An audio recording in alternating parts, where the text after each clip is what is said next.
Hi, welcome. I'm Marjorie, and this is Marjorie Reads. So I'm hoping to get a few books in for reading, actually 4 books in. I'm hoping to get through all 4, maybe, of the books this weekend. So I'm just going to do a little reading vlog for you and show you sort of my progress as I make my way through these books. The first book that I'm really excited to read is Severance. It's by Ling Ma. I don't know which cover you've seen, but the one I've seen most often is that like kind of baby pink cover with like the little white label on it that has the title on it. And I think that's the American version. But this one here I picked up at a used book section in a bookstore in Bologna. I was just there with my partner. We were traveling through Italy and I saw this book and I picked it up. I think this is the Australian version of the book. But I also really like this cover because I like the color scheme here and how it looks kind of like nighttime or like, dusk-y. I've been saving this book because it's like a pandemic-y book.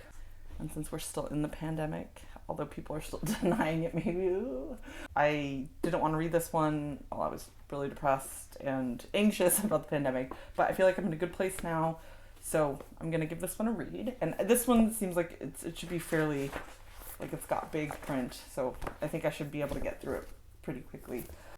The next book that I want to read is by Joyce Oates, and this is Night, Sleep, Death, the Stars. The reason I wanted to read this, apart from the fact that the cover is amazing, I really like it also because of the blue and the red and like the contrast and then like the shading. I think it's just a real cool concept for a cover. The reason I wanted to read this is because Joyce Oates has a masterclass like workshop that I've been doing on masterclass, and the reason I'm doing that is because I am part of a short story writing group.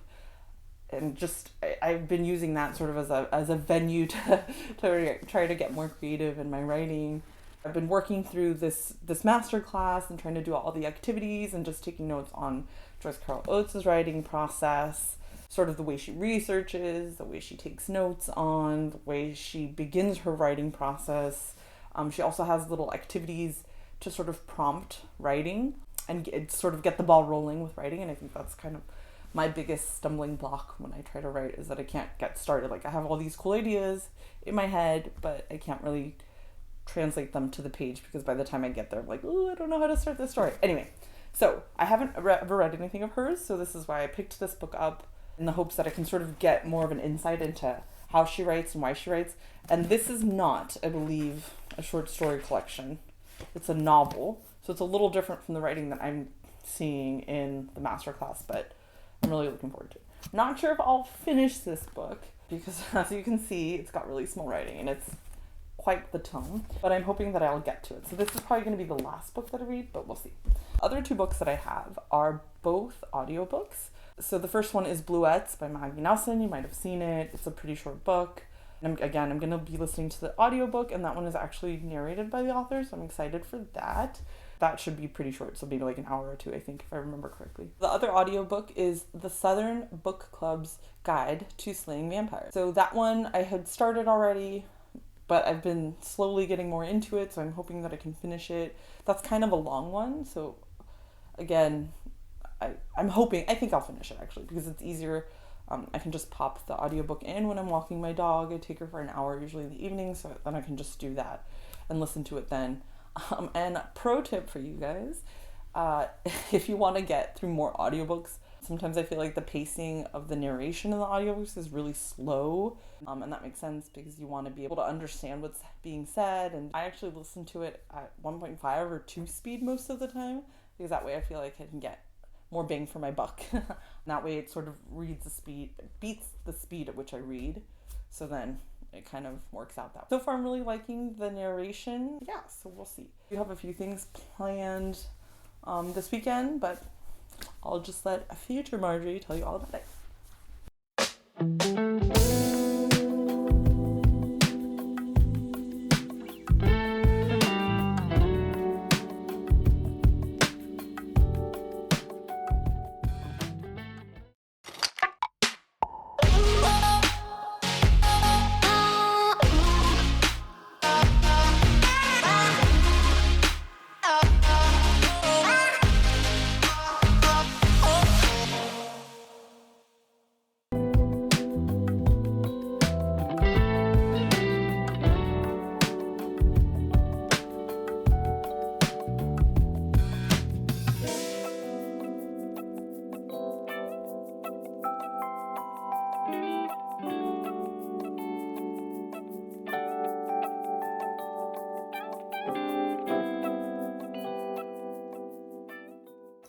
everybody.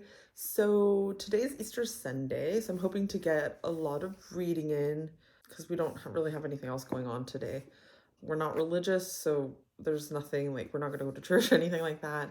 And we don't have kids or like, you know, nieces and nephews that are doing that kind of thing with us today with the Easter egg hunts. So we're just going to keep it low key. I'm going to try to finish Severance by Ling Ma. Right now I'm on chapter 7, and so far I'm really liking it. I really like the author's writing style.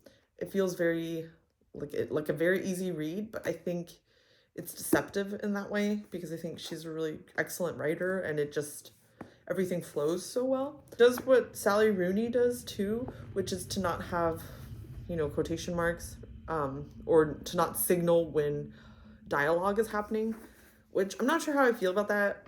In Sally Rooney's writing, I feel like it's more confusing. Here it's more clear. So I think I could definitely get used to it. And when I'm reading it, right, I'm not reading it out loud, so it's not hard to like process the dialogue in my head. But I suspect that if you were reading this, for example, for an audiobook narration, it might be kind of tricky to figure out, oh, when do I need to be in the character's voice or whatever. But I'm not doing that, so it's totally fine. I've been saving this book for a while because I've heard really good things about it. It came out, I think, in 2018 or was published in 2018, but I hadn't read it. And I started hearing about it sort of at the beginning of the pandemic, and I was like, oh, not ready for this because it's supposed to be... In the book, there's this pandemic that happens that sort of is the catalyst for the rest of the story. That was kind of like, I kind of wasn't vibing with that whole pandemic-y thing. But now I feel like I'm in a good enough place, so hopefully, you know, I don't get too anxious or whatever reading it, which so far it's been good. And I have some questions kind of about what this says about humanity, because I think a lot of the things that Ling Ma is talking about in this book are things that we've seen with our own pandemic, right, with COVID. Anyway, so I'm hoping to finish this book by tonight, if not tomorrow. I like to read in bed, so hopefully somewhere in between those two bedtimes, I'll be able to finish this and move on to the next book. So later today, in between my reading session, we're gonna take my dog Peppa, my partner and I, on a walk. She's here, that's why I pointed, not that you can see her, because it's fairly sunny outside today. So I mean, for Berlin, it's sunny. So we're gonna go and we're gonna take her on a walk. We live in a part of Berlin that's fairly quiet and has lots of forests and woods about. So we're gonna go take her on a nice manicured path walk. And she likes the walk that we're gonna do today because she gets to see horses. It's kind of gross, but she also kind of likes eating the horse poop. So we have to be like super vigilant and like have a tight leash on her, or like not let her wander around too much on her own. She likes to eat a horse poop. Fun stuff. And she also likes to, fun fact, like kind of do the thing where you like, you know, where dogs, so cool, where dogs like go like this and they like get the scent all over their body, which is totally gross. And then we want to try to avoid that because we shouldn't be bathing her that often, like maybe once every 2 or 3 months. When she does that and we, you know, don't catch her and she smells like horse poop, then we have to wash her. So, and that's always fun. She's not a bath fan. So that's the plan. I don't know if I've mentioned it yet. I don't think so. But for tomorrow, my partner and I, here in Germany, it's a holiday tomorrow. It was a holiday also on Friday. So my partner and I are going to go spend some time with his dad and his dad's wife. And we're just going to go have a meal there. Yeah, and then come back. But I don't think I'm going to vlog for that because it would be super awkward. And I would have to explain everything and in German. So it's not going to be good. So I'm just not going to vlog there. But I will maybe take you on our walk today with Peppa. And just so you can see what that's like the area where we take her. Maybe we get to see some horses.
Hey everyone.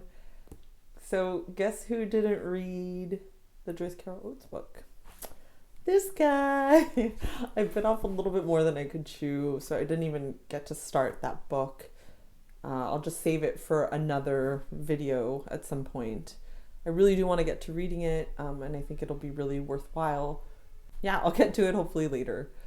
However, I did manage to read the other 3 books, which were Severance, the Southern Book Club's Guide to Slaying Vampires, always such a mouthful, too long of a title if you ask me, and also Bluets by Maggie Nelson.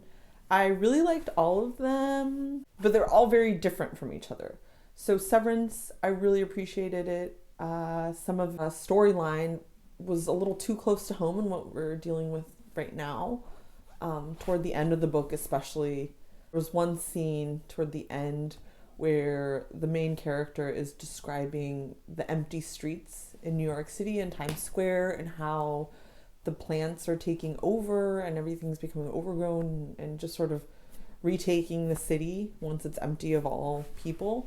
And so that just called back to mind some of the images that we were seeing at the beginning of the pandemic when there weren't any people on the streets. And, you know, there are a whole bunch of photographs you can see online of the empty streets of like really famous cities and really heavily populated cities. So that kind of creeped me out because she predicted that, and it's just so weird. And like, I don't think I would have ever imagined that. So that's really cool that she was able to see that. And the other thing is, I really liked that book. However, the ending kind of left me like, but I really liked it. I would read it again. So I think I gave that one a 4.5. I just really liked the writing style, like I mentioned before. It's a really fluid narrative. I really liked the main character and sort of understood how and why she was making the decisions she made. And I feel like this whole pandemic-y thing like really hit close to home, but not in a like super obvious way. Just made me reflect on humanity and how we behave kind of like automatons at times. Anyway, really liked it. I guess I didn't mention it before. The book follows this character, Candace, who is an Asian American woman. So the character was born sometime in the early 80s, a little bit before I was born. And it sort of tracks her life through flashbacks because the current timeline in the book is Candace living with a group of survivors from this pandemic or epidemic that's going on. It's called Shen fever. What I also found was like super interesting was the whole idea of this pandemic having its center or its epicenter or its like patient zeros in China. So I was like, what? That's fucking wild. But I guess it wouldn't be that hard to predict given the nature of China and how many people live there and just sort of how much in close proximity everything is. I really like the way the author explained the pandemic, but not in a too detailed way, just enough to keep you like understanding what happens. But one thing I will say is that I would have appreciated if the author would have explained a little bit more about why people got Shen fever or like what triggered it, because it's sort of a loose thing. Anyway, at one point I thought, oh, I figured it out, like why people are getting this, but that had nothing to do with anything. So yeah, but I would have liked to see more of an explanation as to why some people get it and some people don't. Moving on to the next book. The next book was Bluets by Maggie Nelson. That book was more sort of a reflection on blue, the color, and sort of the way it is a part of our culture as humans, especially in the Western world, how that shows up in literature, in artwork, other things like that. And she's just sort of reflecting on blue as a color, as her favorite color, and what sort of role it plays in her life.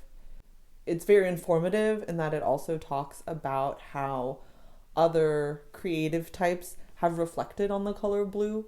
So as a piece of, I guess, reflective literature, I really appreciated it. It felt like a bunch of short stories about the color blue, but it was all cohesive, if that makes sense. And was a really short read. It was only 2 hours long for the audiobook version. and it was read by the author, which I really appreciated. Really good. I would suggest, it's a really quick read. It's something just to get you thinking about different perceptions of the world.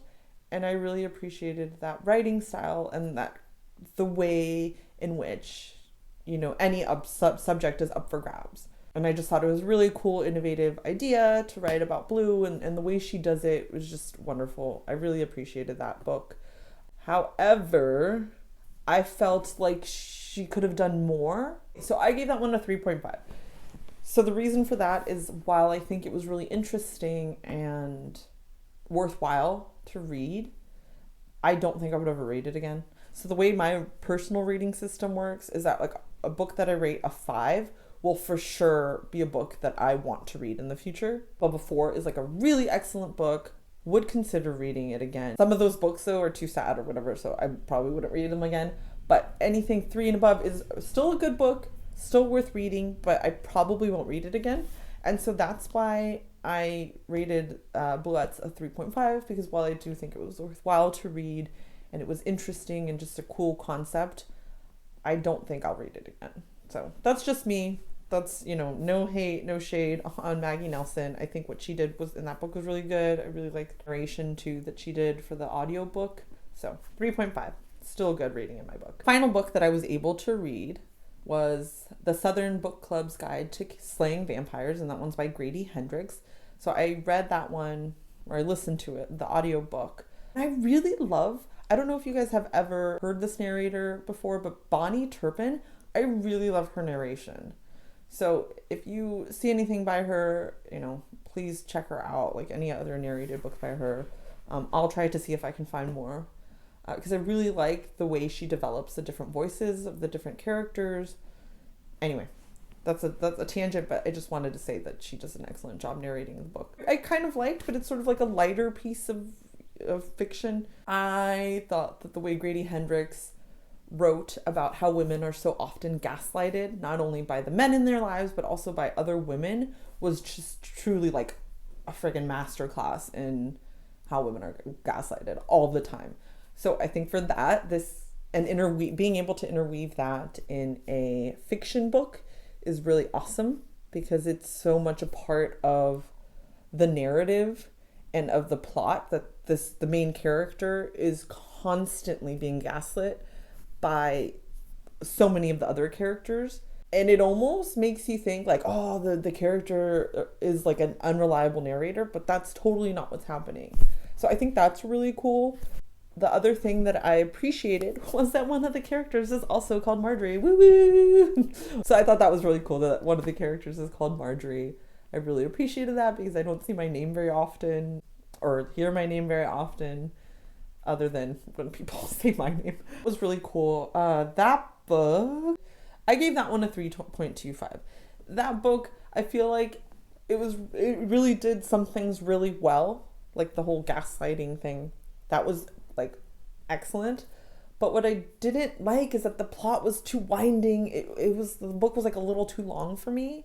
I know I won't read this book ever again, but I think I will give Grady Hendrix's other works a try. I think there's another one that's pretty popular called The Final Girl Support Group. That's the other book that I've seen a lot, so I might want to give that one a try too, and just see if that story is more to my liking than this one, because I did really appreciate the topic of gaslighting being such a through point in the plot, because I feel like it's something that's not really addressed very often in books. I really appreciated that. I really did like the narration. I think the narration definitely helped me like the book a little bit more, but I'm willing to see Grady Hendrix's other works. That is it for this Easter weekend. I hope you liked my video. If you'd like to keep watching more of my content, please hit like and subscribe. Please leave your comments below if you've read these books and you've liked them, not liked them. Please let me know what you think. Any suggestions, any other books that you think I might like to read. Yeah, so please comment. And one more thing, if you'd like, you can follow me on Instagram. I'm at Marjorie Reads. Thank you. Have a great day. Bye.